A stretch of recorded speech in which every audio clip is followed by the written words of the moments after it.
Jeigu kada lankai psichoterapiją, tai tikrai žinai, kad jie reikalauja nuoseklumo, pasitikėjimo žmogumi ir finansų. Todėl labai populiarėja dirbtiniu intelektu grįstos psichologinės programėlės.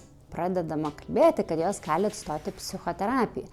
Paaugliai jau dabar pasitikė labiau dirbtinio intelekto grįstais modeliais nei psichoterapeutu.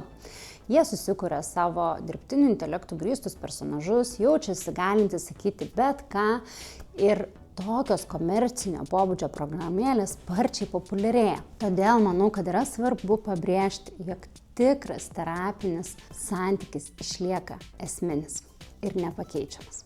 Jokios programėlės negali atstoti gyvo bendravimo ir juo labiau nustatyti diagnozę. Dirbtinio intelekto programėlės suteikia mums galimybę savarankiškai atlikti tam tikras užduotis. Tarkime, nustatant ADHD. Tačiau svarbu žinoti, kad galutinė diagnozė turi būti nustatyta gydytojo, specialisto kabinete. Technologijos labai geras įrankis, bet jos neturi tapti mūsų pagrindinė emocinė atrama. Tikras ryšys, pokalbis su kitu žmogumi, tai yra, kas mus iš tikrųjų gydo. Kaip jūs manote, ar dirbtinis intelektas pakeis psichoterapiją, ar visgi ne?